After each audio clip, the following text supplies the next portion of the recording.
Yang namanya kekhawatiran hidup ini sangat berbahaya, bisa membunuh iman.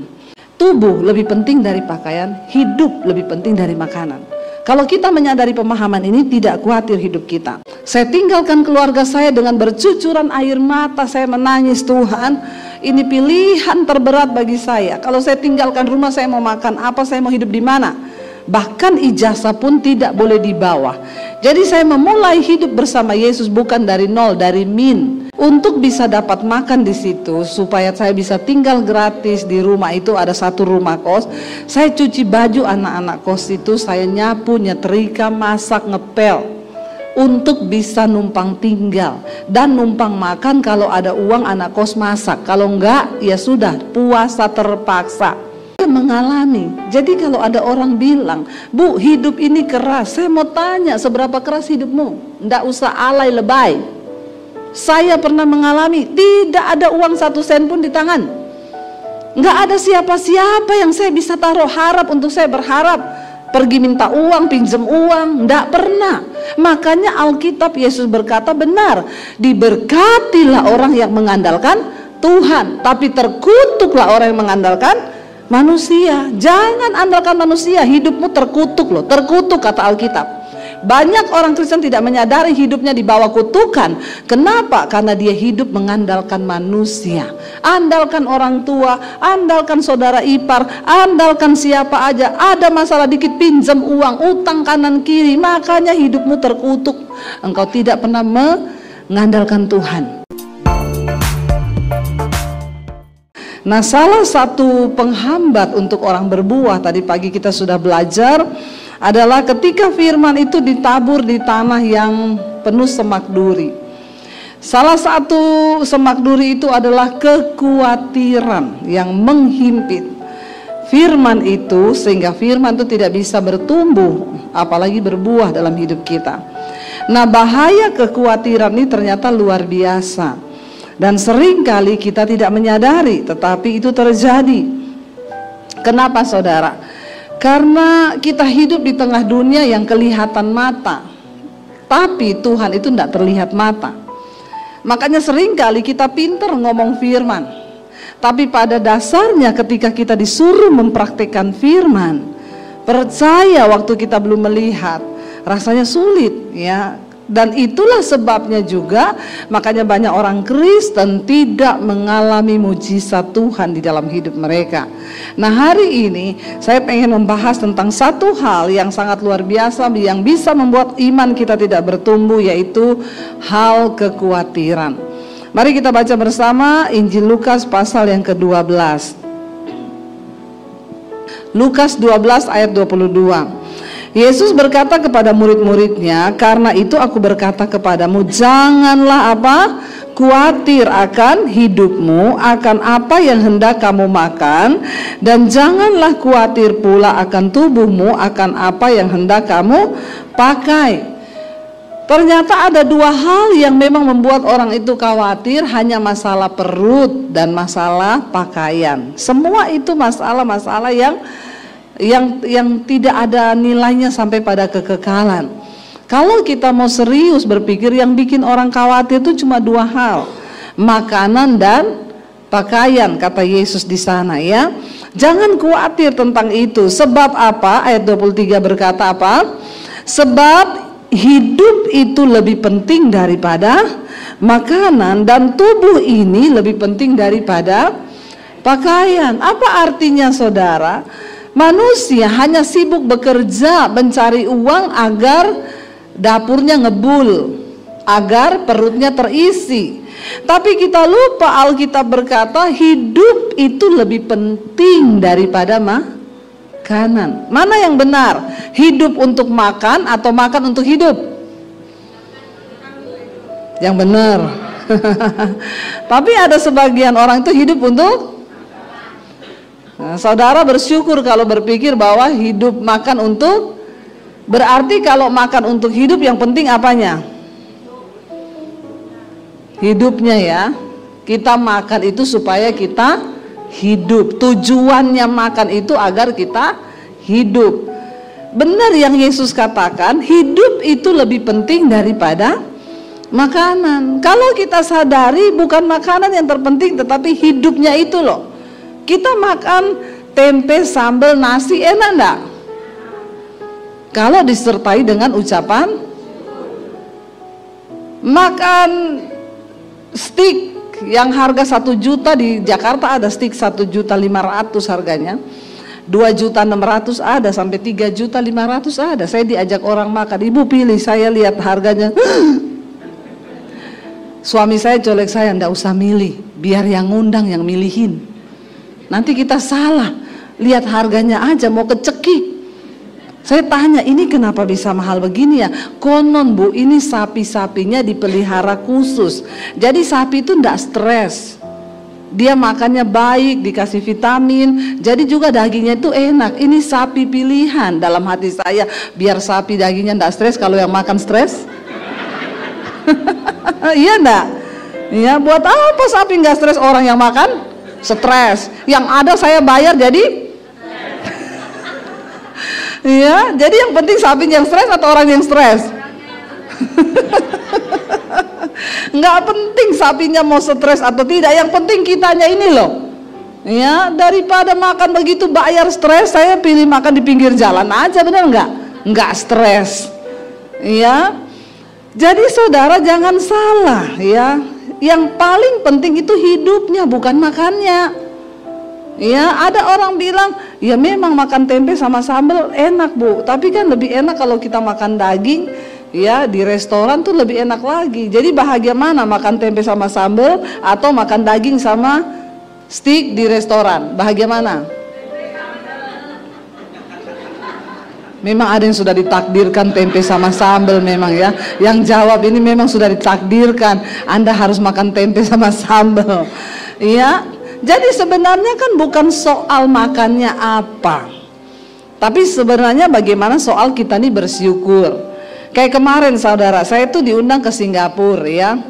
Saya angkat foto, 2 foto. Satu, saya duduk di emperan bandara, di lantai, melantai sama suami, nyandar di tembok. Yang kedua, suami saya ngangkat foto, kita duduk di business class.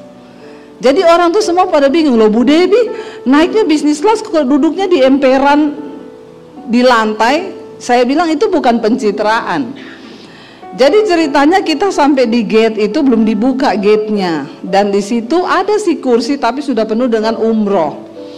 Kaki saya ini udah mau meledak karena Singapura itu perjalanan bandaranya kan jauh, kita lari, apalagi kalau sudah mau dibilang tinggal 15 menit lagi sudah boarding.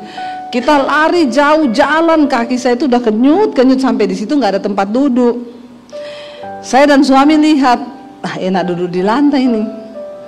Ya, lalu suami saya udah duduk di lantai, saya ikut. Ada teman saya satu di situ, dia bilang, Bu, ibu jangan duduk di situ. Saya bilang, kenapa? Ibu public figure. Nanti kalau ada jemaat lewat, lihat ibu di situ, dia mau bilang apa? Saya bilang, peduli amat. Kaki saya udah mau meledak.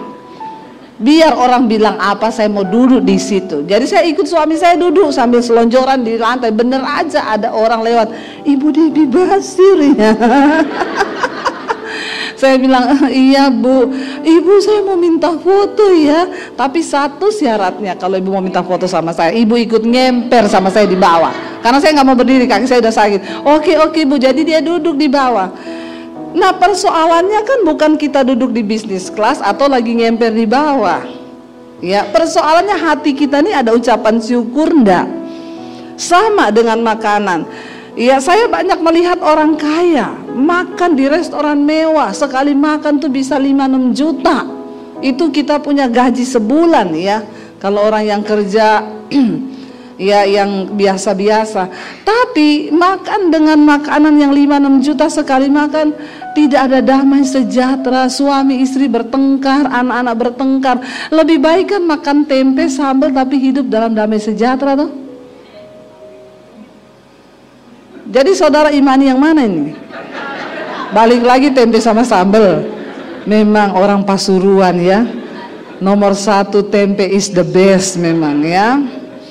Iya, jadi maknanya Yesus ini lagi menjelaskan Kenapa engkau khawatir? Karena engkau salah menilai. Engkau pikir makanan itu lebih penting daripada hidup. Yang Tuhan nilai adalah cara hidup kita, bukan cara makan kita. Yesus bilang, Alkitab bilang, makan itu dimakan turun ke perut, lari ke jamban. Tapi hidupmu harus engkau pertanggungjawabkan di hadapan Tuhan. Jadi yang terpenting adalah cara hidup. Ya, kalau makan tuh gampang, apalagi kayak kita masih daerah begini, ada halaman di belakang tanam daun singkong, daun pepaya, mau makan tinggal rebus daun singkong bikin sabel, toh enak gak itu? Enak, saya ya seneng kayak begitu. Iya, itu lebih enak. Artinya apa? Sebenarnya kan gak ada alasan untuk kita khawatir kalau hidup kita ini benar dalam Tuhan. Masalahnya orang jadi khawatir karena dia pikir apa yang mau dia makan. Lalu Yesus bilang, bukankah tubuh lebih penting daripada pakaian? Tapi kalau mau sok iya ikut orang, ya beli baju 1,5 juta, di Jakarta banyak baju 2,5 juta satu baju. Ya saya sih dikasih ya, saya nggak beli, cuma kalau lihat harganya aja. Ya, kalau mau ikut yang begitu ya stres hidup kita. Makanya banyak kekhawatiran. Ya, lihat orang pakai ini kita juga mau pakai yang begitu, orang begini kita juga mau gitu. Yesus bilang yang terpenting itu tubuh daripada pakaian. Artinya apa? Tubuhmu itu bait Allah. Satu saat waktu kita mati, Tuhan tidak tanya merek pakaianmu apa. Yang dia tanya, selama engkau hidup, tubuhmu itu engkau pakai buat apa? Tubuh bukan untuk persinahan, tubuh bukan untuk percabulan, tubuh bukan sesuatu yang untuk hal-hal yang negatif, tapi tubuh ini tempat berdiamnya Tuhan. Enggak penting pakaian kita apa, asal ada Tuhan dalam tubuh kita, itu yang membuat hidupmu bernilai. Amin. Orang kadang ngomong, Bu Debbie ya, Bu, ibu itu kalau khotbah bajunya itu tok. Saya bilang, Bok Ben, emang gue pikirin, saya tuh biasa aja. Saya nggak pernah loh saudara mau pelayanan hari Minggu, hari Jumat saya siapin baju, saya siapin ini, enggak ya pokoknya apa aja yang ada udah saya pakai. Sampai kadang itu terus aja, Bok Ben. Bagi saya tuh nggak penting, yang penting tubuh kita ini, hidup kita ini berkenan nggak sama Tuhan. Jangan terlalu pusingin hal-hal yang seperti itu, sehingga banyak orang pencitraan. Ya akhirnya karena pencitraan kepengen ya mau gaya-gayaan, ikut-ikut orang, ya foto di restoran mewah di Jakarta sih, di sini nggak ada yang ngaku. Ya akhirnya biasanya orang-orang yang kena kekhawatiran itu apa? Orang yang sombong, orang yang tinggi hati, orang yang suka iri hati, itu ya sudah akhirnya dia kena kekhawatiran. Tapi orang yang hidup apa adanya itu enak. Ya, kita hidup apa adanya itu enak, nggak usah maksa hidup ini. Amin. Tadi pagi saya sampaikan, jangan banyak cicilan supaya nggak banyak kekhawatiran. Karena dua hal yang membuat jantung berpacu dengan cepat, jatuh cinta dan jatuh tempo. Ya, kalau banyak jatuh tempo, ya itu jantungnya deg-degan. Aduh, udah mau tanggal jatuh tempo. Saudara, yang namanya kekhawatiran hidup ini sangat berbahaya, bisa membunuh iman. Makanya kita harus kenali apa yang harus saya kurangi. Pemahaman, ini pemahaman yang luar biasa yang Yesus beri. Tubuh lebih penting dari pakaian, hidup lebih penting dari makanan. Kalau kita menyadari pemahaman ini, tidak khawatir hidup kita. Ayat yang ke-24 Yesus berkata apa? Perhatikanlah burung-burung gagak yang tidak menabur dan tidak menuai, tidak mempunyai gudang atau lumbung, namun demikian diberi makan oleh Allah. Betapa jauhnya kamu melebihi burung-burung itu. Gudang pada zaman dulu itu kan belum ada bank. Jadi kalau zaman sekarang orang nyimpan uang di bank, zaman dulu mereka nggak ada bank. Mereka menimbun hasil tanah, hasil panen itu di gudang. Ya, itu untuk satu tujuan, supaya ini ada jaminan untuk kehidupannya kelak. supaya dia nggak lapar. Nah, Yesus berkata burung gagak itu nggak punya gudang, nggak punya lumbung. Ya, tapi demikian betapa luar biasa Allah memberi makan. Ya, burung itu nggak ada yang khawatir loh. Pernah nggak saudara lihat burung merenung di pohon begini ya? Atau saudara pernah lihat monyet ketek itu loh, ketek merenung.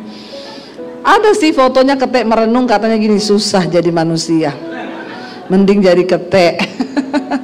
Ya, mereka nggak pernah khawatir. Burung itu nggak ada lumbung, dia nggak nyimpen makanan, bahkan besok aja dia nggak tahu mau makan apa, tapi dia nggak khawatir.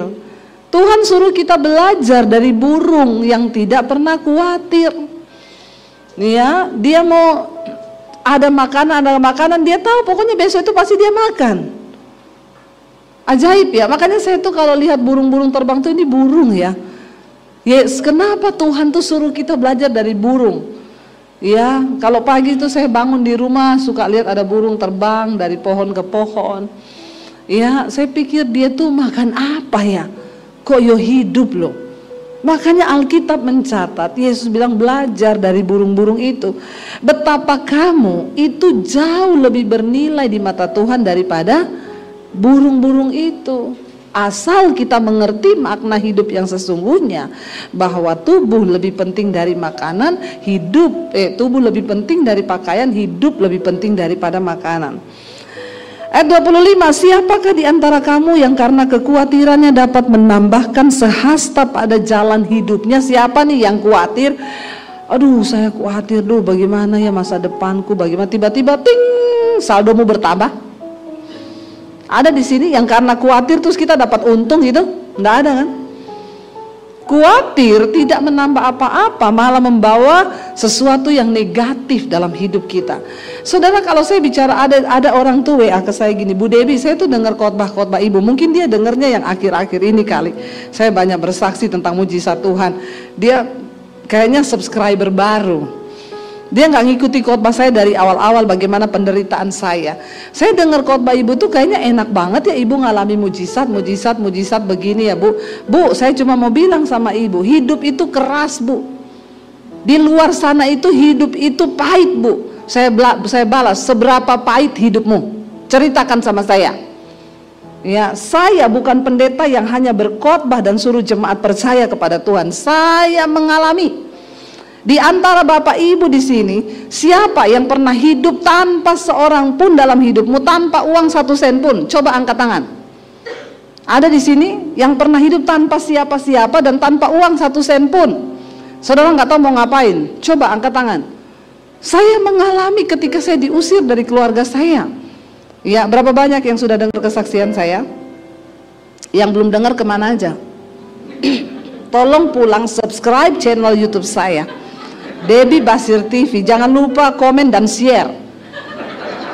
Ya, saya ini papi saya haji, kakek saya ustadz. Saya menerima Yesus tahun 95. Waktu saya terima Yesus tahun 95, saya diancam mau dibunuh oleh keluarga saya. 96 saya diusir dari rumah. Papi saya memberi pilihan, kalau kamu nggak kembali, pergi dari rumah, angkat kaki, dan jangan anggap kamu punya keluarga. Satu lagi, jangan bawa ijazahmu. Saya mau lihat kamu ikut Yesus. Yesus kasih makan, kamu pakai apa? Saya tinggalkan keluarga saya dengan bercucuran air mata. Saya menangis, Tuhan, ini pilihan terberat bagi saya. Kalau saya tinggalkan rumah, saya mau makan apa? Saya mau hidup di mana? Bahkan ijazah pun tidak boleh dibawa. Jadi saya memulai hidup bersama Yesus bukan dari nol, dari min. Kalau masih ada ijazah, saya masih bisa cari kerja. Tapi saya tidak ada ijazah. Ya sudah, saya tinggalkan rumah tahun 96 dari kota Poso. Saya ke kota Palu 7 jam perjalanan. Di sana saya cari sepupu saya, dia tinggal di kos-kosan. Dia juga ngekos ya, untuk bisa dapat makan di situ, supaya saya bisa tinggal gratis di rumah itu. Ada 1 rumah kos. Saya cuci baju anak-anak kos itu, saya nyapu, nyetrika, masak, ngepel, untuk bisa numpang tinggal dan numpang makan. Kalau ada uang anak kos masak, kalau enggak ya sudah puasa terpaksa. Saya mengalami. Jadi kalau ada orang bilang, Bu, hidup ini keras, saya mau tanya, seberapa keras hidupmu? Nggak usah alay lebay. Saya pernah mengalami, tidak ada uang 1 sen pun di tangan. Nggak ada siapa-siapa yang saya bisa taruh harap untuk saya berharap. Pergi minta uang, pinjam uang, nggak pernah. Makanya Alkitab Yesus berkata benar, diberkatilah orang yang mengandalkan Tuhan, tapi terkutuklah orang yang mengandalkan manusia. Jangan andalkan manusia, hidupmu terkutuk loh, terkutuk kata Alkitab. Banyak orang Kristen tidak menyadari hidupnya di bawah kutukan. Kenapa? Karena dia hidup mengandalkan manusia. Andalkan orang tua, andalkan saudara ipar, andalkan siapa aja. Ada masalah dikit pinjam uang, utang kanan kiri. Makanya hidupmu terkutuk. Engkau tidak pernah mengandalkan Tuhan. Saya setiap hari puasa. Bukan cuma karena memang saya pengen deket Tuhan, karena memang di situ tidak ada makanan. Anak kos saudara, makan buat dia aja sulit. Jadi saya tiap hari puasa, berdoa, saya cari Tuhan, nasibku ini ke depan mau jadi apa? Saya tidak ada ijazah, saya nggak bisa cari kerja Tuhan. Apa yang harus saya lakukan? Ya, saya dulu bertanya terus, kenapa saya diusir Tuhan? Kenapa Tuhan? Sebenarnya kan saya nggak usah diusir bisa, tapi saya harus jalani proses itu. Jadi saya pernah rasa, jangan saudara bilang saya tidak pernah rasa. Saya bukan pendeta teori, tapi saya mengalami Tuhan. Ya, makanya sekarang Tuhan angkat saya jadi YouTuber karena nggak ada ijazah. Amin. YouTube nggak pernah tanya ijazahmu mana, lulusan apa kau. Pokoknya siaranmu banyak yang nonton sudah, ya sah jadi YouTuber. Lalu saudara, saya menjalani hidup. Bahkan memulai dari mana aja saya nggak tahu. Setiap hari saya cari Tuhan. Pernah satu kali saya ambil doa puasa, Tuhan hidupku itu mau Engkau bawa kemana Tuhan? Lagi berdoa dapat penglihatan, Tuhan bawa saya berdiri di panggung seperti ini, di bawah itu orang puluhan ribu. Tuhan bilang satu saat engkau akan berdiri di depan ribuan orang, bahkan puluhan ribu. Pulau-pulau menantikan pengajaranmu, bangsa-bangsa menantikan pengajaranmu. Saya nangis bercucuran air mata. Wow, saya melihat semua itu, saya tangkap. Yes, amin. Begitu buka mata, lihat pakaian kotor di kos-kosan. Hilang semua itu tadi yang dalam hadirat Tuhan itu. Di hadapan saya pakaian kotor, di hadapan saya kain pel. Dengan bercucuran air mata saya imani saja, aku percaya kalau Tuhan yang beri penglihatan, saya pasti akan mengalaminya Tuhan. Dan itu tidak saya dapatkan 1-2 tahun. Banyak orang Kristen lelah menunggu, dia berhenti mengharapkan Tuhan sehingga dia nggak bisa melihat. Saya mau bersaksi sama saudara, itu saya alami penglihatan itu tahun-tahun 96, 97 di kota Palu, di kos-kosan. Saya baru mengalami Tuhan menggenapinya itu di pandemi ini. Di tengah masa pandemi saya diundang pelayanan ke Amerika saudara.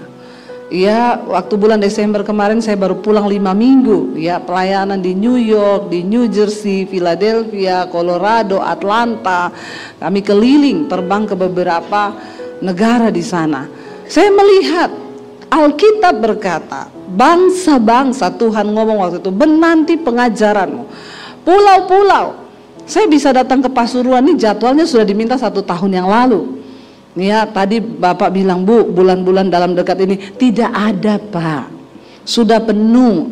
Tahun depan saya pun tidak bisa janji. Ini kalau saya masukin tahun depan Pak, sudah full lagi nih minggu. Tapi saya masih mengalir aja, tunggu Tuhan nih. Saya nggak mau terpatok nanti sudah penuh lagi. Hari ini saya justru menolak banyak permintaan pelayanan. Lah Debbie Basirnya 1, Indonesia aja sekarang udah berapa provinsi saudara. Ya, semua minta pelayanan. Apa yang Tuhan ucapkan? Sekarang YouTube saya subscribe-nya 625 ribuan. Ya, hari ini setiap malam mesbah doa itu yang nonton sampai 60 ribu. Mesbah syukur pagi itu kadang hampir mencapai 100 ribu. Tuhan ngomong, aku penuhi semua yang dulu aku ucapkan. Sekali khotbah di YouTube, yang nonton ada yang sudah jutaan. Itu mimbar yang Tuhan berikan sama saya di YouTube. Itu terjadi kan, engkau berdiri di depan puluhan ribu orang kan. Kalau malam itu saudara, yang ikut live streamingnya aja masuk di live chat itu ya berkisar sekitar 16 ribuan ya. Saya melihat itu kan jemaat ya. Saya di Amerika pergi nonton opera, gedungnya besar. Kita nonton opera cerita Alkitab tentang Daud. Ya, saya lihat tuh gedung bertingkat-tingkat sampai ke bawah, tangga-tangga orang duduk semua di dalam ruangan teater itu. Saya tanya, ini berapa ya kapasitasnya? 4.500 Bu. 4.500 sebanyak ini. Tiba-tiba Roh Kudus ngomong, setiap malam kamu mesbah doa. Itu yang muncul di live chatting, 14.000 sampai 16.000. Kalau dibikinin gedung, berapa kali lipatnya ini? Saya baru sadar, oh ya, berarti itu jemaat kalau dikumpulin banyak banget ya. Nah, saudara bayangkan itu yang nunggu setiap jam 8 malam. Kalau saya memilih untuk khawatir dan tidak percaya kepada Tuhan, saya rasa saya tidak akan melihat hari ini. Tuhan bilang teruslah berbuat baik, karena jika engkau tidak menjadi lelah, engkau akan melihat janji-janji Tuhan digenapi dalam hidupmu. Amin. Tapi banyak dari kita menjadi lelah lalu putus asa, lalu makanya saya mengalami kalau ada jemaat merasa ibu sih belum pernah dikejar-kejar ditagi-tagi utang. Saya tanya, kenapa kamu lagi mengalami masalah apa? Saya dikejar debt collector Bu, berapa lama? 6 bulan. Saya 2 tahun dikejar debt collector. Saya bersaksi kepada saudara, bukan saya tidak mengalami masa-masa sulit, dan Tuhan harus mengizinkan semua itu saya lewati supaya saya bisa bersaksi. Karena Tuhan tahu banyak jemaat yang alay lebay. Ya, saya pernah mengalami itu. Saya tidak pinjam uang ke orang, saya nggak cari di mana-mana, saya berlutut di kaki Tuhan. Dan mujizat terjadi bukan hanya bagi hamba Tuhan, bagi orang yang percaya kepada Tuhan. Katakan amin. Nggak ada yang mustahil. Makanya Yesus bilang ya, siapakah di antara kamu yang karena kekhawatirannya dapat menambahkan sehasta saja pada jalan hidupmu? Nggak bisa. Jadi kalau kamu tidak sanggup membuat barang yang paling kecil, mengapa kamu khawatir tentang hal-hal lain? Kalau kita nggak bisa bikin apa-apa, kenapa kita harus khawatir? Toh kita juga nggak bisa menambah apa-apa dengan kekhawatiran kita. Mending berserah, belajar percaya. Waktu khawatir, nyanyi, katakan nyanyi aja. Kalau khawatir, mulai iblis ngomong, oh nanti kamu begini, kita khawatir kan? Nyanyi memuji Tuhan saudara. Firman-Mu berkata kau besertaku. Iblis bilang menghibur diri. Terus, maka kuat roh dan jiwaku. Setan bilang, terus hibur diri. Tangan-Mu Tuhan selalu ku nantikan. Lawan iblis dengan firman Tuhan supaya dia lari daripadamu. Kuat-kuatan iman, ayo saudara. Tuhan tidak terlihat, tapi dia nyata bagi setiap orang yang mau percaya. Makanya dia ulangi terus kepada bangsa Israel, Aku Allah yang memanggil engkau adalah Allah yang hidup, bukan Allah yang mati. Tuhanmu itu hidup loh. Amin. Bilang kanan kirimu, Tuhanmu itu hidup loh. Yakinkan Tuhanmu itu hidup loh. Ya sayang saudara jadi Kristen tapi saudara nggak ngalami Tuhan tuh, kasihan deh lu. Ya ayo alami Tuhan Bapak Ibu ya. Lalu dikatakan di sana, perhatikanlah bunga bakung yang tidak memintal dan tidak menenun. Namun aku berkata kepadamu, Salomo dalam segala kemegahannya tidak berpakaian seindah salah satu dari bunga itu. Jadi jika rumput di ladang yang hari ini ada dan besok dibuang ke dalam api, demikian didandani Allah, terlebih lagi kamu, hai yang orang-orang yang kurang percaya. Ayat 29. Jadi janganlah kamu mempersoalkan apa yang akan kamu makan atau apa yang akan kamu minum. Janganlah cemas hatimu. Semua itu dicari bangsa-bangsa di dunia yang tidak mengenal Allah. Akan tetapi Bapamu tahu bahwa kamu memang memerlukan semuanya itu. Saya tuh bingung ya, Yesus menulis ini ribuan tahun yang lalu loh. Zaman-zaman ini memang belum ada debt collector. Ya, belum ada cicilan-cicilan. Mungkin kalau sudah ada, Yesus akan tambah. Jangan khawatir akan hidupmu, akan cicilanmu, tapi bertobatlah kau ya.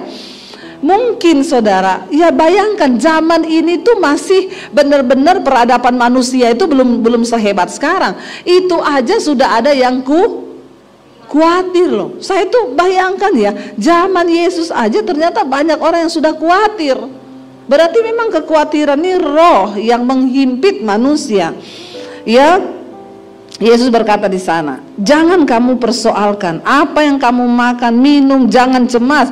Semua itu dicari bangsa-bangsa di dunia yang tidak mengenal Allah. Orang yang khawatir itu disamakan dengan orang yang tidak mengenal Allah. Kalau engkau mengenal Allah, engkau tidak akan khawatir.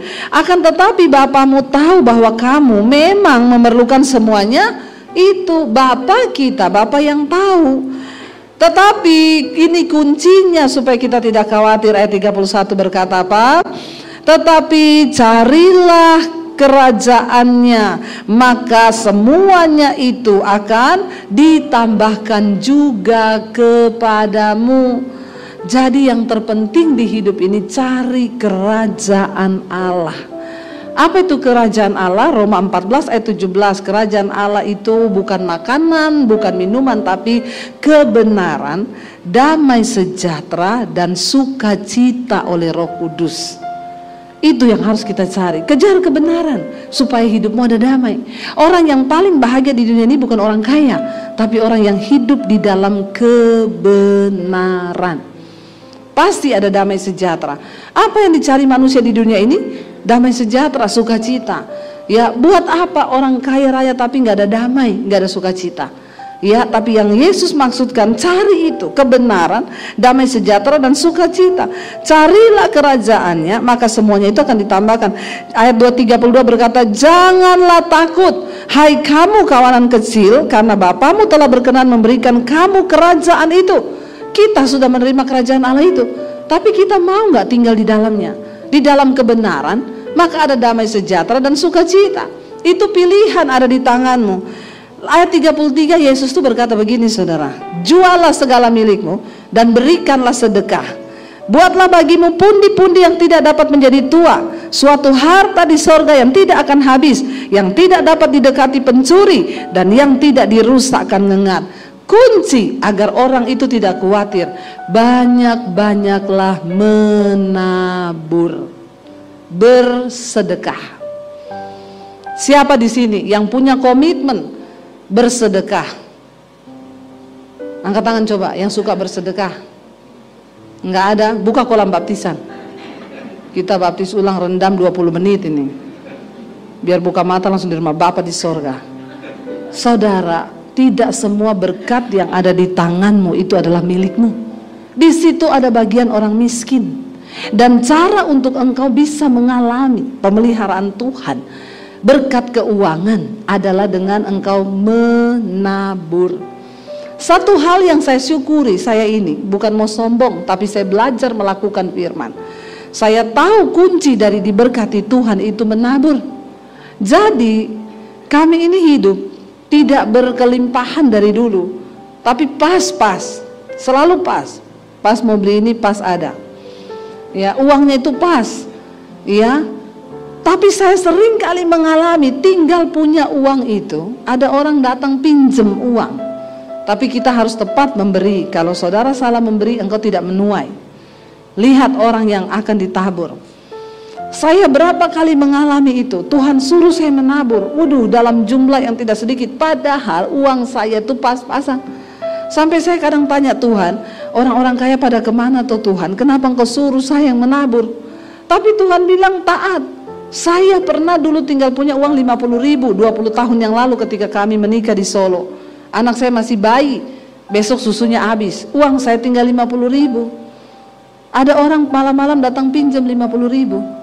Kalau saudara kasih enggak? Jam 10 malam dia datang. Penjual soto dekat gereja kami. Dia bukan orang Kristen. Dia datang pinjam ke rumah kami. Anaknya mau dibawa ke puskesmas, uangnya kurang. Suami saya tanya, pinjamnya berapa Pak? 50.000. Suami saya masuk, ada Pak ini pinjam uang berapa? 50.000. Aduh, kok yo pas toh pinjamnya? Kita tinggal punya uang 50, kenapa dia pinjam 50?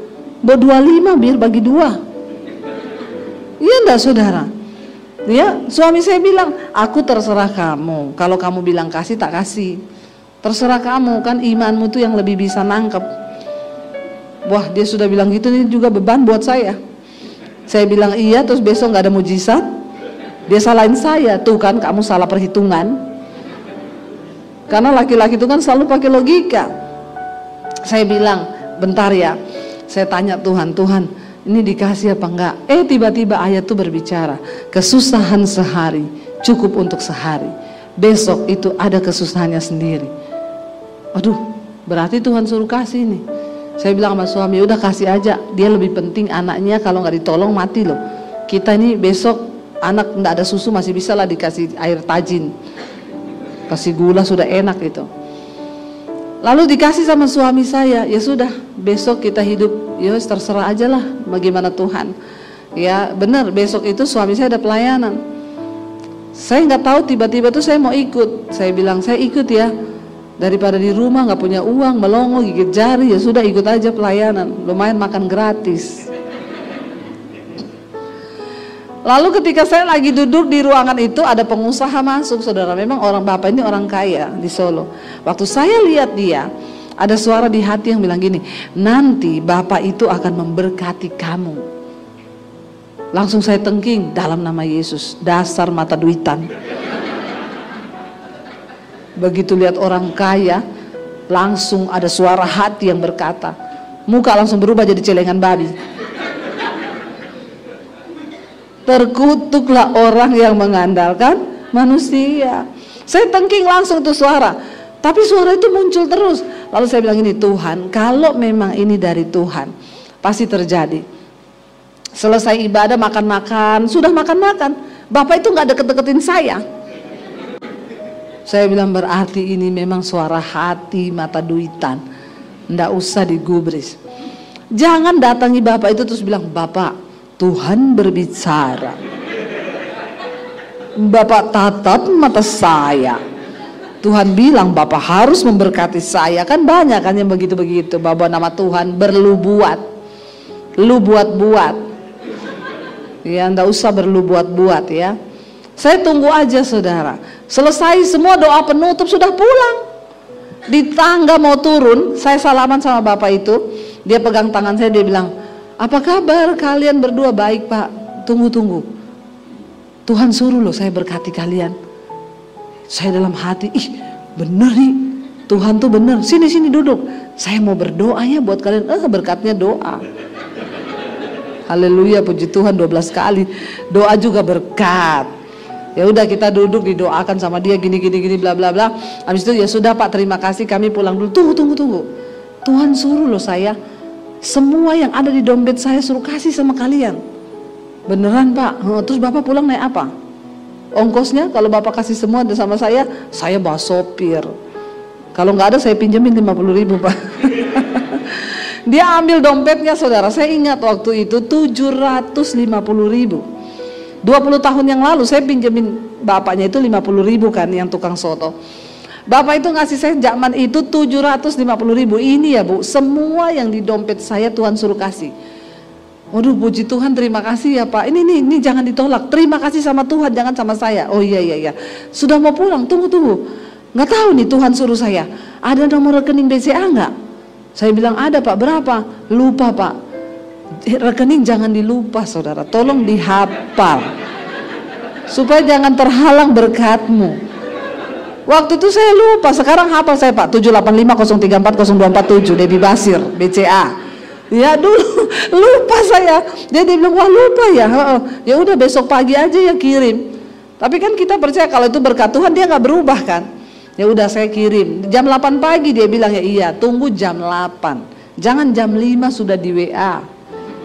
Terlalu bersemangat. Berkat Tuhan tidak usah direkayasa. Kirim, dia bilang jam 8, kirim jam 8. Tidak usah ditanya lagi, Pak sudah transfer belum ya? Ini banyak orang Kristen kayak begitu tuh. Ya, akhirnya jam 8 saya kirim, Pak ini nomor rekening BCA saya. Oh iya, jam 10 dia telepon. Ibu lagi di mana? Lagi di rumah sama suami. Bisa ke bank BCA sini nggak? Kebetulan dekat rumah. Bisa Pak. Saya mau kasih tunai aja. Ada yang mau saya sampaikan. Kita datang. Dia kasih amplop coklat, Bu, ini Tuhan loh yang suruh loh. Saya nggak tahu kenapa, tapi saya baru kali ini kayak gini. Jadi terima kasih ya sama Tuhan. Tuhan tuh mengasihi kalian banget. Ini ada uang 10 juta 20 tahun yang lalu. 10 juta. Ini jemaat responnya lambat banget ya, nggak ada yang tepuk tangan, nggak ada yang bilang wow. Tolong agak-agak respon biar hidup ini gereja. Amin. Saya bayangkan kalau pendeta yang khotbah di sini ke aku sudah mati gaya dia. Soalnya jemaatnya juga mati gaya. Tolong kalau ada pendeta khotbah ngomong agak ini, saudara langsung amin, yes gitu ya. Jadi hidup gereja ya. Akhirnya saudara, ya udah dia bilang ini ada uang 10 juta loh, 20 tahun yang lalu tuh banyak sekali. Jadi total dia, nah itu sudah mulai ada amin, bagus nih. Siapa yang bilang amin tadi? Ambil sepeda di bawah. Sepedanya siapa aja ambil aja pokoknya itu ya. Jadi saudara, ya 10.750.000. Saya yakin ya kalau hari itu saya nggak peka, saya nggak kasih uang 50.000 itu, kita pasti nggak lihat mujizat itu. Iya kan? Jadi suami saya imannya semakin bertambah. Ih bener ya saya. Makanya suami saya itu sekarang gini, say, kalau ada orang Tuhan gerakan untuk kau berkati, nggak usah tanya-tanya saya, kasih saja. Dia tahu istrinya ini, Alkitab bilang kan istri yang takut Tuhan itu suaminya nggak kekurangan keuntungan, karena istrinya takut akan Tuhan. Tapi kalau istrinya nggak takut Tuhan, suaminya kurang terus keuntungannya, malah duitnya hilang terus. Kenapa? Dia bilang karena saya nikah sama istri yang pintar cari uang, Bu. Uang saya dicari semua, di dompet ketemu, di celana ketemu, di rak buku ketemu. Wah susah dapat istri yang pintar cari uang. Saudara, saya melihat ini ketika kami masih susah dulu loh. Tapi jangan pulang dari sini saudara langsung, siapa yang mau pinjam 50.000? Siapa? Pak kasih ini loh, supaya aku dapat mujizat. Tuhan memberkati perencanaan kita. Hidup itu harus punya perencanaan. Ketika kita berencana Ishak melangkah keluar meninggalkan daerahnya, maka Tuhan menampakkan diri kepada dia. Dan Tuhan berbicara kepada Ishak. Saudara, berapa banyak di antara saudara yang masih percaya bahwa Tuhan kita Tuhan yang masih berbicara? Angkat tangan. Enggak angkat tangan, pulang saja. Buat apa kita ikut Yesus kalau kita nggak percaya dia sanggup berbicara? Banyak orang berkata, enak aja dengar suara Tuhan, dengar suara Tuhan. Terserah, engkau nggak percaya, saya percaya. Dan karena itu saya melihat. Dan karena itu terjadi dalam hidup saya. Berulang kali Tuhan menyatakan kepada bangsa Israel, Allah yang engkau sembah ini, aku adalah Allah Israel, Allah yang hidup. Setiap kali Tuhan menyatakan diri kepada bangsa Israel, kepada Musa, dia berulang kali terus menekankan sebuah kalimat, aku adalah Allah yang hidup. Allah yang engkau sembah itu adalah Allah yang hidup. Kalau dia hidup berarti dia bisa berbicara. Kita tidak menyembah Tuhan yang mati. Terlalu amat sangat disayangkan kalau sebagai orang Kristen, ya, apalagi kita melayani Tuhan, tapi kita nggak pernah dengar Tuhan berbicara. Kita nggak pernah rasakan tuntunannya, bahkan kita tidak pernah mengalami mujizatnya. Rugi, kasihan deh lu. Bilang kanan kirimu, kasihan deh lu. Kalau nggak dengar suara Tuhan, kalau tidak mengalami Tuhan. Alkitab berkata ketika Ishak melangkah keluar meninggalkan negerinya, Tuhan menampakkan diri kepadanya. Orang bertanya, Bu, bagaimana bisa dengar suara Tuhan? Bagaimana bisa mengalami Tuhan? Bagaimana bisa kita mengalami hal-hal supranatural dalam hidup ini? Saudara, tidak semuanya di dalam hidup ini bisa engkau pikirkan dengan logika dan engkau selesaikan dengan pikiranmu. Ada hal-hal supranatural yang Tuhan sediakan. Dan itu bisa terjadi bagi orang-orang yang percaya kepada Tuhan. Katakan, yes, karena Allahmu itu Allah yang hidup. Allah yang kita sembah, Allah yang hidup. Orang bertanya, Bu, bagaimana saya bisa mendengarkan suara Tuhan? Tentunya Alkitab berkata, Tuhan bergaul karib dengan orang yang takut akan Dia. Dan jalan-jalannya diberitahukannya kepada mereka. Engkau nggak mungkin bisa mendengar suara Tuhan kalau engkau tidak bergaul karib dengan Tuhan. Bagaimana caranya bergaul karib dengan Tuhan? Baca isi hati Tuhan setiap hari, dengarkan firman Tuhan, katakan. Kalau di zaman ini orang Kristen tidak bertumbuh imannya itu kebangetan. Sekarang ada YouTube, saudara. Anda bisa mendengarkan firman. Ketika ada masalah tinggal cari di YouTube. Michael Gunawan, klik khotbah. Debbie Basjir, klik khotbah. Semua ada. Jadi kebangetan kalau hari ini saudara tidak bertumbuh imannya. Segala khotbah ada di YouTube sekarang. Beda dengan zaman saya bertobat tahun 95. Jangankan YouTube, HP belum ada. Bagaimana kita bisa bertumbuh? Untung kita punya Roh Kudus yang ada di segala zaman. Amin. Saya bertumbuh dengan pembacaan Alkitab di kamar, sembunyi-sembunyi. Setiap ayat yang saya baca, saya catat, saya dapatkan rema. Hari ini saudara punya media di tanganmu, pakai itu media untuk menambahkan imanmu kepada Tuhan.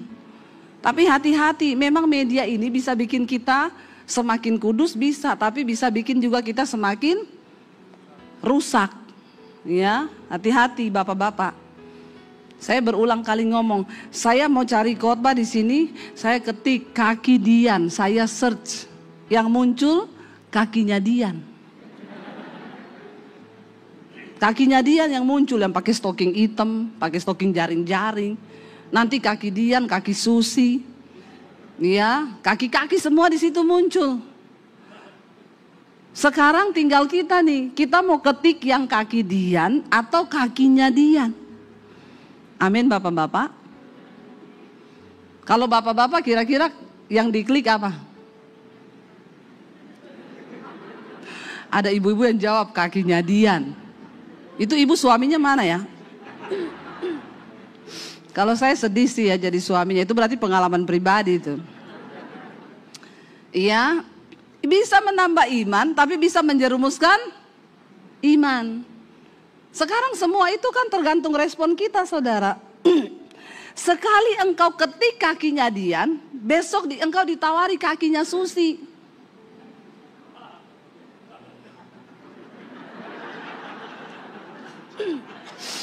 Pengalaman pribadi ya Pak. Menertawakan dirinya sendiri itu. Kayaknya itu pengalaman, makanya bisa tertawa begitu ya. Ya ini dunia saudara. Tapi sekali engkau putuskan, misalnya iya bu, saya tuh bu, sering tuh saya ketik kakinya Dian bu. Bertobat, amin. Engkau ketik hari ini, besok ditawarin lagi. Itu cara kerja setan. Engkau ketik lagi, ditawarin lagi yang makin heboh, makin heboh. Tapi kalau engkau putuskan enggak dalam nama Yesus. Makanya pakai nama Yesus itu, ya jangan cuma di kuburan. Ada yang lebih horor dari kuburan, kakinya Dian. Amin bapak-bapak. Itu setan tuh akhir zaman. Ya setan di akhir zaman sudah berubah. Tidak lagi yang menyeramkan, tapi yang indah-indah. Ya makanya bapak-bapak itu harus imannya semakin kuat di dalam Tuhan.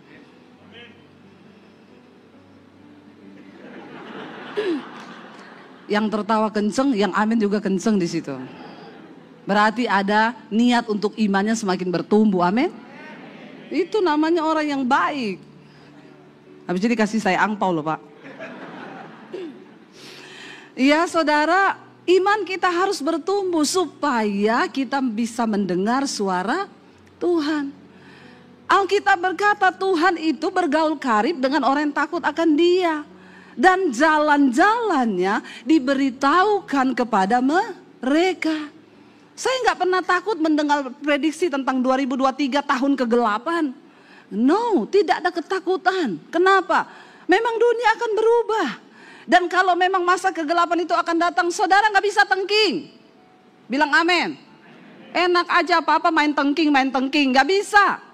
Alkitab berkata di akhir zaman akan datang masa yang sukar.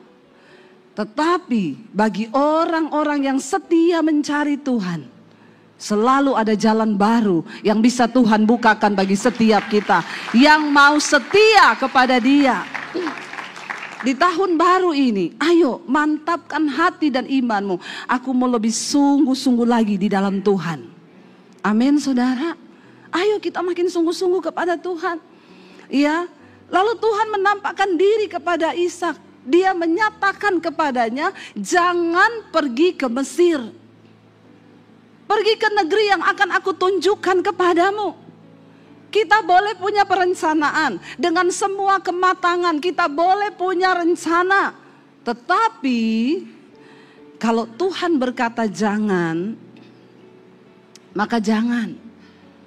Ini namanya kita punya kepekaan bersama Tuhan. Bapak-bapak, engkau punya perhitungan bisnis oke. Engkau pintar dalam hal berbisnis, tapi kadang-kadang yang namanya jebakan iblis di depan engkau nggak tahu. Tapi Tuhan akan beritahukan kepada orang-orang yang bergaul karib dengan Tuhan. Makanya tidak cukup perencanaan, tidak cukup kepandaianmu, tidak cukup kepintaranmu, semua bisa meleset. Tapi tuntunan Tuhan tidak akan pernah salah bagi hidup kita. Katakan, makanya bergaul dengan Tuhan. Banyak baca Alkitab. Hari-hari ini jangan suka nonton drama Korea. Banyak ini ibu-ibu nonton drama Korea pakai acara nangis-nangis. Sampai jiwanya terhanyut. Nonton khotbah gak pernah nangis dia. Ya tiap malam ya. Tolong saudara yang suka nonton drama Korea tiap malam, nonton Mesbah Doa di Debbie Basir TV. Yang belum subscribe, tolong subscribe. Jangan lupa komen dan share. Ya, mending kita tambah iman kita. Mending kita bangun iman kita. Karena hari-hari ini engkau tidak bisa berpegang pada apapun. Jangan andalkan logikamu, jangan andalkan kepandaianmu. Berhenti pakai strategi-strategi manusia. Duduk di kaki Tuhan dan minta tuntunannya. Sebagai jemaat kita harus mengandalkan Tuhan. Sebagai gereja pun begitu. Jangan dengan kekuatan kita membangun gereja. Jangan dengan strategi-strategi kita. Duduk di kaki Tuhan dan minta perkenanan Tuhan turun. Katakan amin. Tidak cukup kepintaran kita saudara. Mau saudara gereja sebesar apapun, kalau engkau tidak mengandalkan Tuhan dan engkau tidak melibatkan Tuhan di dalam pelayanan, semuanya akan menjadi sia-sia. Tempatkan Tuhan sebagai yang nomor satu dalam ibadah kita, di dalam kehidupan kita, di dalam pelayanan kita. Berjalan sesuai dengan firman. Jangan jadi orang Kristen tapi bikin jalan sendiri. Jadi gereja bikin jalan sendiri, nggak mau nurut sama Alkitab. Sebesar apapun gereja bisa hancur saudara. Sebesar apapun bisnismu bisa hancur kalau engkau tidak tunduk kepada Tuhan. Sebesar apapun pelayanan kita bisa tutup kalau Tuhan tidak lagi berkenan. Mari kita sungguh-sungguh mengandalkan Tuhan. Sebab Alkitab berkata Tuhan menentang orang yang sombong. Ingat peristiwa kapal Titanic. Yang pembuatnya bilang apa? Kapal ini sudah dirancang sedemikian rupa sehingga tidak ada satupun kuasa yang bisa menenggelamkan kapal ini. Termasuk Tuhan pun tidak bisa menenggelamkan. Baru peluncuran perdana saudara. Baru peluncuran perdana. Itu Tuhan tuh. Sangat kita lihat di situ bagaimana Tuhan menentang orang yang sombong. Baru peluncuran perdana, kapal itu menabrak, menyenggol gunung es. Dan terbelahlah lambung kapalnya dari ujung ke ujung. Saat itu juga kapal yang termewah di dunia itu punteng. Jangan pernah menantang Tuhan. Seringkali kita berkata, saya nggak tantang Tuhan bu. Tapi dengan sikap hidup kita yang tidak mau nuruti firman Tuhan, itu sama dengan kita menantang Tuhan. Kalau Tuhan berkata, lepaskan pengampunan terhadap musuhmu. Lalu engkau berkata, oh, saya nggak bisa lepaskan pengampunan. Enak aja dia berbuat kepada saya seperti ini. Terus saya mau lepaskan pengampunan. Itu artinya engkau menantang Tuhan. Jangan pernah tidak taat kepada firman Tuhan. Kalau Tuhan berkata hari ini bertobat, tinggalkan selingkuhanmu. Jangan pernah berkata enak sih menikmati dosa. Buktinya saya berdosa pun tetap usaha saya diberkati. Hati-hati saudara. Jangan bermain-main dengan Tuhan. Tahun ini adalah masa-masa penentuan. Sudah cukup 2 tahun kita mengalami masa pandemi yang begitu hebat. Kalau dengan semua yang terjadi kita masih hidup hari ini, itu anugerah Tuhan, dan artinya rencana Tuhan atas hidup kita itu belum selesai. Katakan amin. Mari kita sungguh-sungguh mencari kehendak-Nya. Bangun hubungan yang intim dengan Tuhan. Lalu Ishak mendengar suara Tuhan. Dia Tuhan yang masih berbicara sampai hari ini. Dia Tuhan yang masih mau menuntun saudara dan saya. Mau seperti apapun prediksi dunia, mau seperti apapun gelapnya tahun ini, asal aku bersama Tuhan itu cukup bagiku. Aku tidak perlu takut, aku tidak perlu gentar, karena Tuhan adalah penjamin, Dia yang membimbing hidupku. Tahun ini adalah tahun mari kita berjalan bersama Tuhan. Minta pimpinan Tuhan. Ketika Tuhan berkata kepada Ishak, diam di negeri yang akan aku tunjukkan kepadamu. Ishak gak ngomong ini, Tuhan aku udah bikin perencanaan. Semuanya sudah matang. Aku udah siapin uang 5M Tuhan, aku akan buka perkebunan di sana. No, Ishak tunduk kepada kehendak Tuhan. Orang yang bisa mendengar suara Tuhan itu pasti orang yang dengar-dengeran. Sangat menakutkan kalau kita menjadi orang Kristen tapi kita gak bisa lagi mendengar suara Tuhan. Sedikit saja kita berdosa di hati, Tuhan itu akan menegur loh. Kalau kita itu punya relasi yang intim. Saya punya sedikit saja rasa kepada seseorang, waduh jangan-jangan orang ini begini ya. Roh Kudus tegur loh, jaga hatimu loh, jangan menghakimi. Karena kamu tidak tahu apa yang sebenarnya terjadi. Saya bilang ampuni saya Tuhan, ampuni. Iya ampuni saya Tuhan. Kalau kita bergaul bersama dengan Tuhan, Dia akan berbicara. Sedikit saja kita punya sesuatu yang tidak berkenan, Roh Kudus itu akan mengingatkan. Saudara jengkel sama orang sedikit aja, Roh Kudus akan ingatkan. Lepaskan pengampunan, lepaskan pengampunan. Jangan bilang enak aja, itu saya mau tuntut dia itu. Betapa sombongnya kita saudara. Mari kita merendahkan diri di kaki Tuhan. Ishak dia nggak ngotot dengan perencanaan yang dia buat. Dia nggak bilang aku sudah bikin semuanya, oke, istriku juga sudah setuju, saya sudah siapin modal. Enggak, ketika Tuhan bilang diam, dan engkau harus pergi ke negeri yang akan aku tunjukkan kepadamu. Ishak sangat percaya bahwa Tuhan tidak pernah salah. Amin saudara. Tapi bedanya Tuhan sama manusia itu memang beda tipis. Tuhan maha tahu, manusia sok. Tuhan maha tahu, makanya kita jangan sok tahu. Ada begitu banyak kegagalan di dalam hidup kita itu yang terjadi akibat kita sok tahu. Coba kita melangkah bersama Tuhan. Apapun duduk di kaki Tuhan, sertakan Tuhan di dalam setiap perencanaanmu.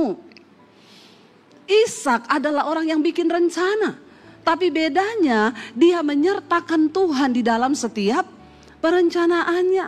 Tahun ini libatkan Tuhan dalam setiap perencanaanmu. Suami istri bersehati sepakat dulu. Karena Alkitab berkata, apabila di dunia ini ada 2 orang yang sehati sepakat, maka Tuhan akan mencurahkan berkatnya ke situ. Dan saudara tahu siapa 2 orang itu? Adalah suami istri. Kalau tiap hari engkau ribut dalam rumah tanggamu, tidak mungkin tahun ini akan menjadi tahun berkat bagimu. Siapa yang bisa menentukan berkat atas hidup kita? Adalah kita ketika kita berespon dengan benar terhadap firman Tuhan. Jangan banyak berantem. Yang datang suami istri coba lihat-lihatan. Lihat istrinya, lihat suaminya bilang, say jangan banyak berantem ya tahun ini, kita hidup akur ya. Cepat, jangan lihat istri orang, lihat istrimu sendiri. Malah lihat istrinya orang loh. Lihat istrimu sendiri, lihat suamimu sendiri. Jangan lihat suami orang. Ya istrinya di sini malah lihatnya ke sana. Ini udah kelihatan yang mau diberkati dan yang tidak ini tahun ini. Ya, kalau kita hidup rukun bersama. Ya, Alkitab itu dulu berkata, apabila ada 2 orang yang bersepakat dalam dunia ini, maka Tuhan akan mencurahkan berkatnya ke situ. Sehati sepakat. Ya, kita perlu suami istri bersehati sepakat. Ketika kita sudah sehati sepakat, libatkan Tuhan dalam setiap perencanaan itu. Tuhan, saya dan istriku sudah membuat perencanaan seperti ini. Tapi Tuhan, dengan kekuatan logika kami tidak punya apa-apa. Karena itu kami undang Tuhan turun atas setiap rencana kami di tahun ini. Dan Engkaulah yang sanggup memberkati segalanya. Katakan bersama. Amin. Maka kita akan melihat berkat Tuhan. Jangan ribut-ribut suami istri. Sudahlah, capek berantem terus. Amin. Orang itu enak hidup damai bersama. Masalah kecil ditiadakan, masalah besar dikecilkan. Jangan tidak ada masalah cari-cari. Masih kurangkah masalahmu? Sukanya cari masalah. Ya ayo, kita mulai komit dalam rumah tangga. Tanda orang yang hidup dalam perkenanan Tuhan itu ada damai sejahtera di hatinya. Ya, ketika hidup rumah tangga kita penuh damai sejahtera, maka berkat Tuhan itu akan dicurahkan. Ya, tapi saudara, kalau engkau tidak berubah, ribut terus kerjaannya, berantem terus, maka berkat Tuhan akan jauh dari hidupmu. Ya, tuh malaikat baru mau antar mobil nih, sampai di atas rumahnya berantem. Malaikat bilang, Tuhan, saya sudah mau jawab doanya, mau antar mobil lagi berantem. Tuhan bilang, antar ke rumah Bu Dewi. Ya, diantar ke rumah saya saudara. Lagian saudara berantem terus. Ya ayo, kita semua punya hak istimewa dari Tuhan. Jangan berkata, ya karena Bu Dewi kan hamba Tuhan makanya sering lihat mujizat. No, Tuhan menyediakan janjinya itu bagi saudara dan saya. Bagi orang yang mau sungguh-sungguh percaya. Tapi kenapa seringkali kita nggak bisa lihat mujizat? Ya karena hidupmu sendiri. Tuhan bilang, bukan telingaku kurang tajam dengarkan doamu. Bukan tanganku kurang panjang untuk menolong engkau. Tetapi dosamu, pelanggaranmu, itulah yang menghalangi, menghambat semua berkat-berkat Tuhan tercurah atas hidup kita. Hari ini mari kita bersih-bersih diri saudara. Makin kesini tuh makin bijaksana jadi orang, amin. Jangan makin ribut, makin cari masalah. Sudahlah, Tuhan sudah mau datang. Ayo, jangan hidup dalam kepahitan. Suami istri ini bereskan hidup. Nggak usah dosa-dosa masa lalu lagi diungkit-ungkit terus dalam rumah tangga. Ya ada loh saudara, kemarin orang konseling sama saya, Bu, suami saya itu loh. Dia itu kalau kita lagi duduk sama-sama dia tanya, dulu mantanmu berapa? Saya jawab ya 6. Terus apa aja yang dilakukan oleh 6 mantanmu sama kamu? Saya heran Bu dengan suami saya ini. Setiap kali nanti kalau saya nggak jawab dia paksa saya. Pasti kamu sudah lakukan macam-macam. Aduh capca ya, saya bilang bawa sini suamimu saya baptis ulang, saya rendam 15 menit. Biar buka mata langsung di rumah Bapa di sorga. Daripada cari keributan saja tiap hari. Yang diungkit yang masa lalu, Tuhan saja sudah lupa itu. Bahkan malaikat juga udah gak peduli berapa mantanmu, hello. Gak usah ingat-ingat mantan. Sukanya ungkit-ungkit, lalu gak ada masalah cari-cari masalah. Bagaimana Tuhan mau memberkati urusannya yang dulu-dulu. Kamu ingat gak dulu? Saya bilang gak ingat, itu waktu itu kucing belum berbulu. Ngapain diingat yang dulu-dulu?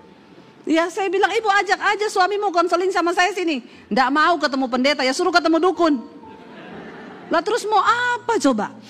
Capek nggak jadi istri juga kayak begitu tiap hari dicemburui. Cemburu Bu, saya punya Instagram, disuruh tutup. Nanti mantu, kamu berteman kan sama mantanmu? Dia cari tahu nama mantannya siapa. Mantanmu namanya siapa? Coba saya cek di IG-mu, berteman nggak sama kamu di IG? Dicek, ada bener mantannya. Tuh kan kamu berteman sama mantanmu di IG, istrinya bilang ya namanya orang minta pertemanan ya biasa. Tutup saja IG-mu, kamu ndak usah lagi pakai IG, pakai Facebook, tutup semua. Jadi istrinya bilang sama saya pakai nama lain sekarang Bu. Istrinya tidak kurang hikmat saudara. Akhirnya kan jadi bohong. Kenapa? Gara-gara tidak ada masalah jadi masalah. Kenapa sih orang cari ribut hidupnya, cari masalah hidupnya? Iya. Saya sih bersyukur suami saya tanya berapa mantanmu, saya bilang sudah mati semua mantan saya. Ya, iya benar saudara. Ya, jadi saya sudah tidak ada ribut-ribut lagi, orang mantan saya sudah mati semua. Kalau mau cari tahu di kuburan sana. Jangan cari-cari masalah. Yang tidak ada masalah, ndak usah saudara. Kalau perlu iblis bisik-bisikin, tolak dalam nama Yesus. Jadi istrinya bilang sama saya, susah ya bu, saya ini dengar khotbah ibu, saya ini pengen berlari mengejar kekudusan. Tapi kalau saya punya suami kayak begini bagaimana bu? Saya bilang itu nasibmu bu. Kamu juga jangan konseling sama saya, itu kan dulu pilihanmu toh. Terus apa yang harus saya lakukan? Doakan. Berbuat baik sama suamimu. Ibu lebih cinta lagi. Makin saya berbuat baik, dia makin curiga bu. Saya bikinin kopi, saya bikinin apa. Kok sekarang baik sama saya? Jangan-jangan. Capek juga sih ya. Saya bilang, aduh jangan tambah-tambah lagi beban saya deh dengan urusan suamimu. Ya sudah, itu nasib-nasibmu. Makanya yang muda-muda mau cari jodoh, buka mata lebar-lebar. Jangan bilang cinta itu buta, pret. Kau kalau sudah nikah sudah tidak ada cinta. Cinta itu 5 tahun pertama saja. Setelah itu cinta akan pudar. Disitulah komitmen akan diuji. Ganti cinta itu naik level menjadi kasih. Cinta itu cenderung menuntut. Kalau yang dituntut sudah tidak ada, maka pudar cinta. Tapi kasih itu adalah memberi tanpa berharap. Ketika kita punya prinsip saya hanya memberi, ya sudahlah.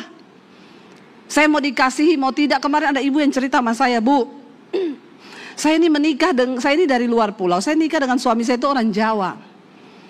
Ketika kami menikah, saya lihat suami saya ini kaku banget.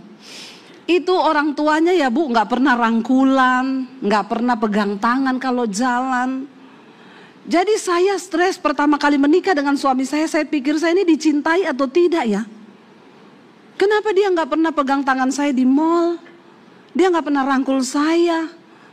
Lah ini loh saudara, wanita dan laki-laki itu tidak pernah menemukan, memang kita ini tidak cocok ya. Makanya banyak yang orang yang sudah stres menikah dengan lawan jenis, dia cari yang sejenis. Tapi Alkitab berkata kita ini harus menikah dengan lawan jenis kan. Saya bilang ibu, laki-laki dan perempuan tuh beda. Saya juga sama kayak ibu waktu menikah pertama. Saya tuh lihat mami papi saya kalau jalan gandeng tangan. Bus aja gandengan loh, masa kita nggak gandengan? Kalah sama bus gandengan. Mami papi saya kalau jalan tuh mami saya dirangkul sama papi saya. Nah waktu saya menikah dengan suami saya juga orang Solo. Emak bapaknya mana ada rangkulan di mall. Mana ada pegangan tangan, bagi mereka itu tabu. Wanita itu pakai perasaan.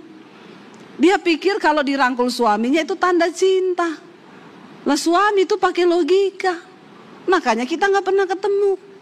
Kalau berantem malam-malam istri nangis di tempat tidur, berharap suaminya rangkul dari belakang. Dia nangis sambil gini, rangkul dong, rangkul dong. Suaminya ngeliatin dia, cengeng banget sih. Udah malam juga nggak tidur-tidur, gua tidur aja ngantuk. Suaminya ngorok, dia nangis. Nyambung nggak? Sakit hati nggak? Kita berharap rangkul dong. Balik belakang kan, tiba-tiba dengar, capsai deh. Makanya berhentilah, iba diri, pakai perasaan. Ya, saya tuh dulu begitu, saya bilang sama suami saya berharap dia itu di mall gandeng tangan saya. Ya, dia cuma gandeng kalau saya mau belok ke LV. Langsung ditarik tangan saya, ayo saya kita. Nah, itu baru cintanya terlihat. Ya, langsung dia tarik tangan saya. Tapi berhentilah saudara, ayo kita mulai jadi dewasa di dalam Tuhan. Ya, tidak ada masalah, nggak usah cari masalah. Kita hidup sepakat sehati bersama. Lalu Alkitab berkata, saya sampai jam berapa ya? 15 menit lagi. Ini baru pembukaan loh. Masih panjang ayatnya, bagaimana ini? Sampai jam 2. Habis ini saya nggak diundang lagi sama Pak Samuel. Saudara, Lalu tinggallah di negeri ini sebagai orang asing, kata Tuhan. Maka aku akan menyertai engkau dan memberkati engkau, sebab kepadamu lah dan kepada keturunanmu akan kuberikan seluruh negeri ini, dan aku akan menepati sumpah yang telah kuikrarkan kepada Abraham ayahmu. Tuhan bilang diam di negeri ini sebagai orang asing. Coba kalau Ishak sudah punya perencanaan, ya ampun, tinggal di sini sebagai orang asing, gak ada yang aku kenal, gak ada sapa-sapa, bagaimana aku bisa berelasi? Hei, kalau Tuhan yang suruh diam. Saya ingat saya pertama kali pindah ke Jakarta, dapat suara Tuhan, baru beli rumah baru di Solo. Tuhan berkata, pergilah engkau ke satu negeri yang akan aku tunjukkan kepadamu. Saya berdoa, saya berpuasa, kemana Tuhan, kemana? Saya berdoa sendiri, saya nggak ngomong suami saya.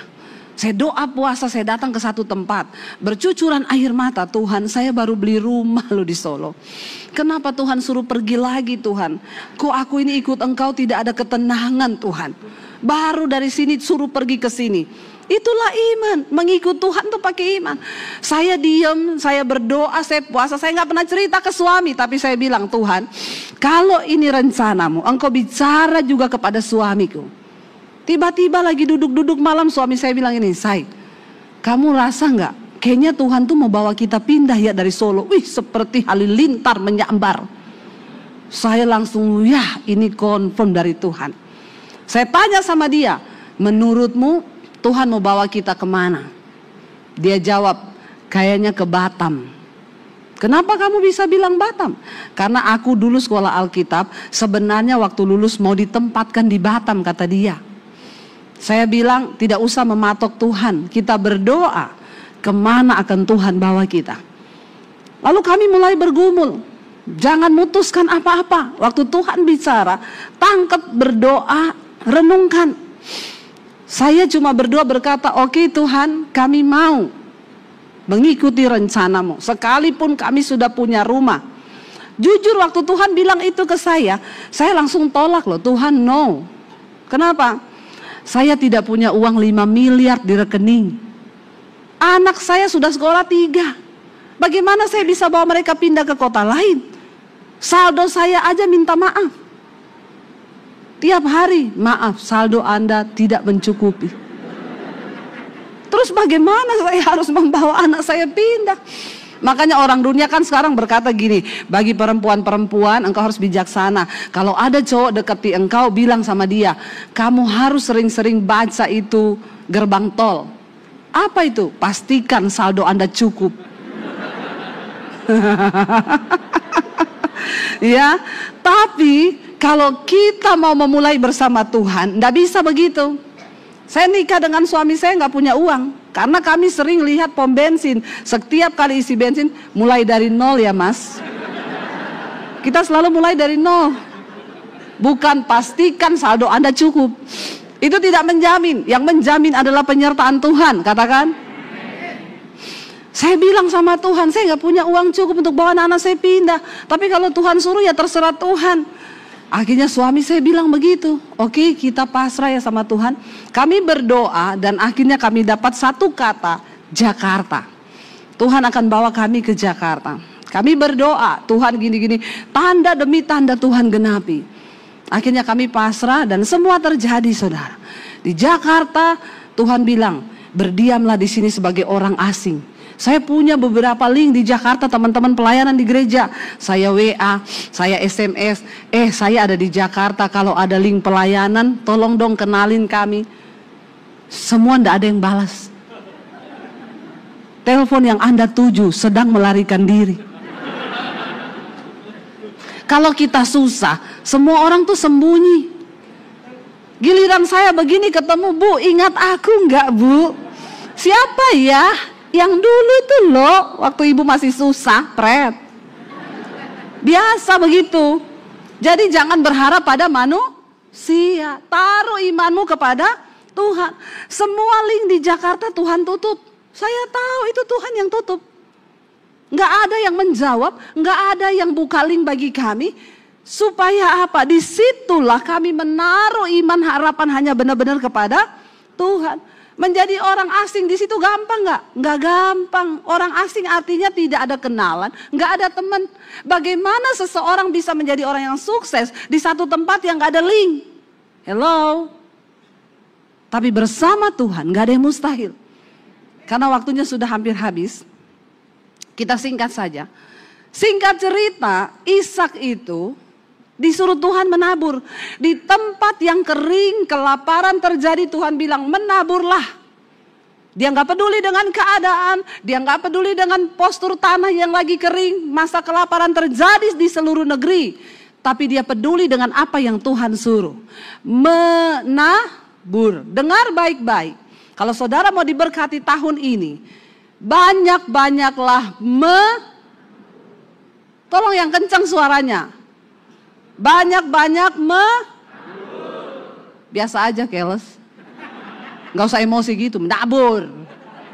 Saya tahu ini kalau sudah ngomong soal menabur, menabur lagi. Sukanya ngomong menabur, pendeta itu. Alkitab yang ngomong.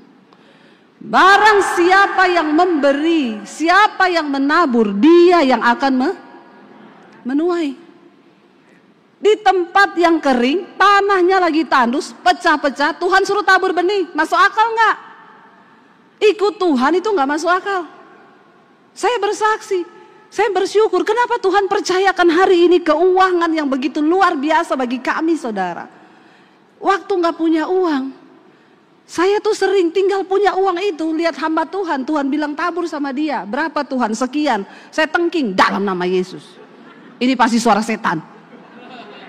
Karena di rekening saya pas-pasan itu, masa saya suruh tabur sama dia segitu? Tuhan bilang tabur. Saya uji lagi dalam nama Yesus.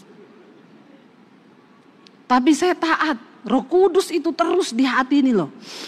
Makanya Rasul Paulus bilang, aku ini tawanan roh.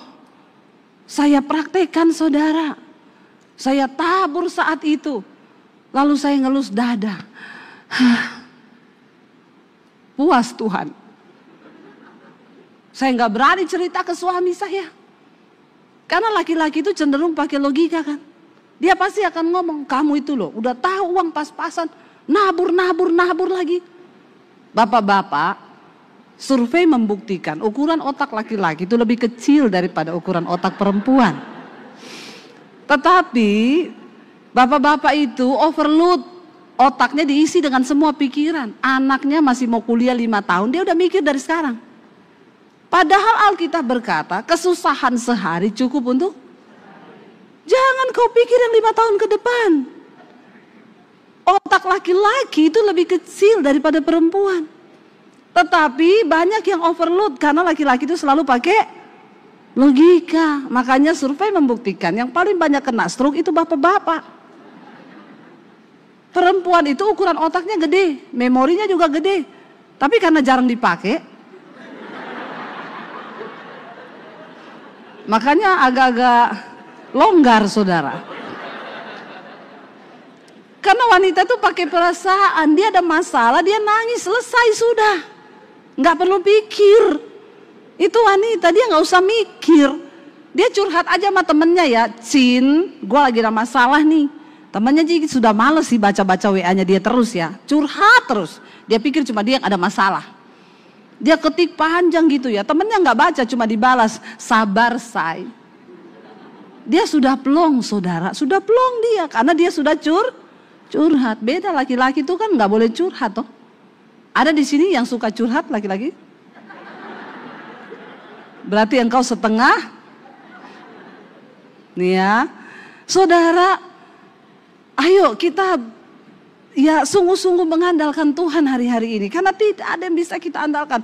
Dan Alkitab berkata kepada Ishak, menabur. Dan dia taat. Dan Alkitab mencatat, saudara, dikatakan oleh firman Tuhan ayat 12. Kejadian 26 ayat 12. Maka menaburlah Ishak di tanah itu. Dan dalam tahun itu juga loh. Nggak tunggu tahun depan. Dalam tahun itu juga ia mendapat hasil berapa?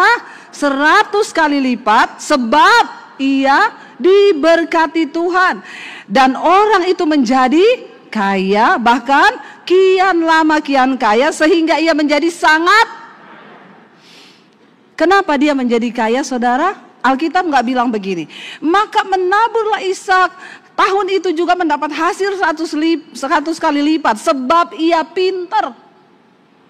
Sebab perencanaannya itu mateng. Sebab modalnya gede. No, Alkitab bilang sebab ia Mari jadi orang yang diberkati Tuhan. Engkau nggak perlu modal gede. Jangan bilang saya nggak punya modal. Tuhan itu bisa membuka jalan dengan cara yang ajaib. Saudara percaya Tuhan sanggup melakukan itu? Jangan pernah kecilkan Tuhan yang hidup di hidupmu. Dia Tuhan yang hidup, yang sanggup, yang dapat melakukan segala perkara. Saya undang imam musik bisa maju ke depan. Kita percaya, saudara, dia Tuhan yang sanggup mendengar lebih dari yang kita doakan. Dia Tuhan yang sanggup menjawab lebih dari yang kita harapkan. Seringkali Tuhan harus membawa kita bergeser dari tujuan kita. Kelihatannya seperti Tuhan gak jawab doa kita. Tapi percayalah, rencananya itu lebih indah dari rencana kita.